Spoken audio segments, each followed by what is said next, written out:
to session 4 of the rail transport module. The objectives for this session is to identify the main types of rail wagons, special wagons, their characteristics, and the types of cargo suitable for them. I'll also take you through it to enable you understand what is meant by a rail gauge and the various sizes of rail gauge. By the end of the lesson, I hope you'll be able to understand the term loading gauge and why they are used in rail networks.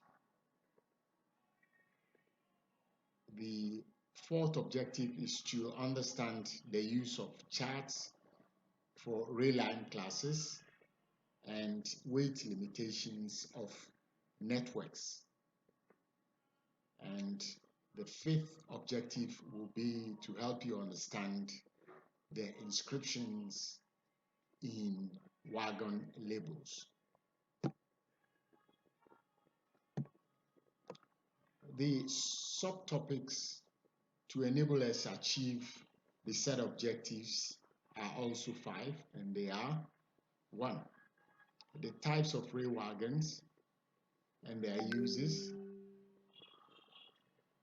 rail gauges, loading gauge, rail line classes and weight limitation, and the fifth subtopic will be labeling of wagons. Now, uses of rail wagons. I would take you through the different types of rail wagons available in many of the rolling stocks, and then give you examples of goods that can be carried using those wagons. The first one is open wagons. Open wagons can be used to carry scrap metal and other goods that may not be affected by weather when they are carried in it.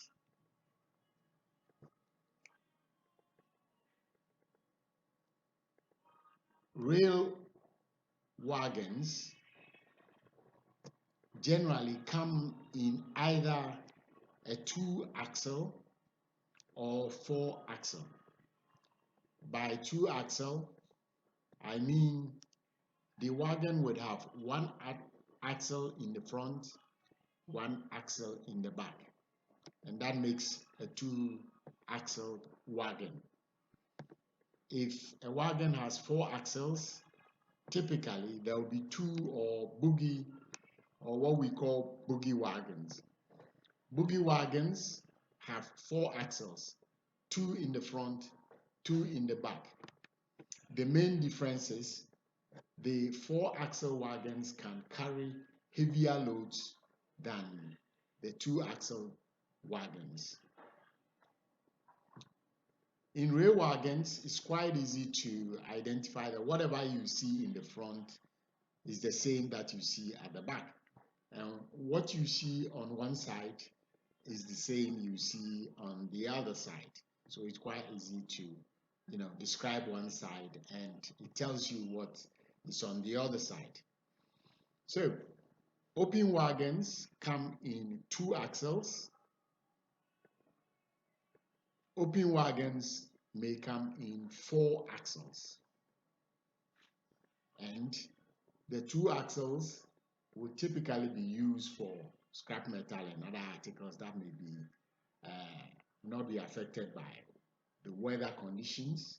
And if the scrap metal is very heavy beyond certain weight, which we will get to in course of the lesson, 4-axle wagons, or what we call boogie wagons, may be used. The second type of wagon is covered rail wagons. Covered rail wagons come in 2 axles and also in 4 axles. The items or cargo that can be carried in two-axle wagons include boxes, bags, cartons, vessels, jars that are generally light in weight. If such articles have heavy weight, then they will better be carried in a four-axle covered rail wagons. Remember, boxes can be affected by weather, bags, and cartons. That is why they are carried in covered wagons. They are covered in order that the goods that they carry can be prevented from getting wet or being affected by weather. We also have covered wagons, both in two axles or four axles, that may have an additional feature, which is a sliding door. So that gives us another type of wagon, which is you can call a covered wagon with slide doors. It may be two axle or four axle. They all carry almost the same kinds of cargo. It includes paper in rolls, bales, wooden pallets, cellulose. Paper rolls may be used by printing press. I believe you have come across paper rolls. Some of them may be very heavy. So the heavy ones may be carried in four-axle wagons. Bales could be any form, cotton, any material, paper in bales, or fabrics in bales. If they are heavy, they will be carried by four-axle wagons. And bales and paper rolls, you know very well, can get wet and get damaged. So they have to be protected from getting wet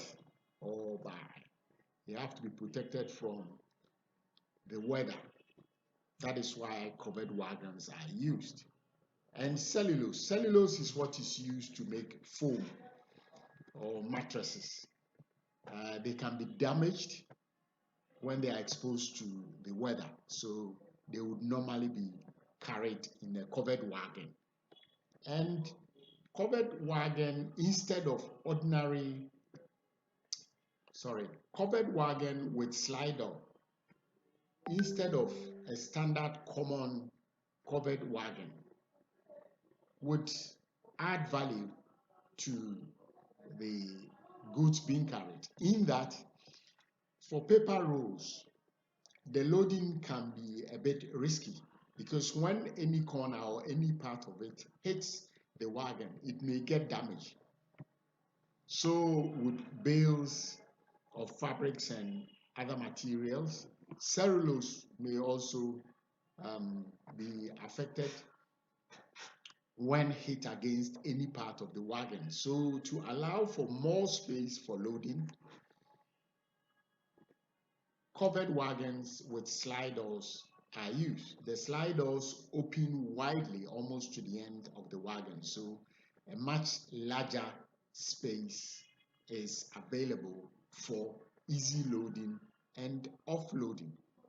So the covered wagons with slide doors allows for convenience, and it may reduce the risk of damage to cargo during loading and offloading.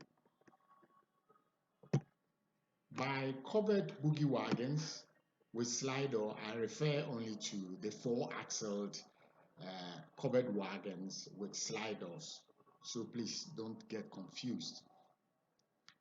Instead of saying four-axle covered wagons, you can say covered boogie wagons with slide doors. The boogie there refers to double axle or four axle. Then we also have wagons with sliding door and sliding roof, and we have these in either two axles or four axles. Typically, the wagons with sliding door and roof would also be used for paper rolls, bales, wooden pallets, and cellulose, which has heavier weight.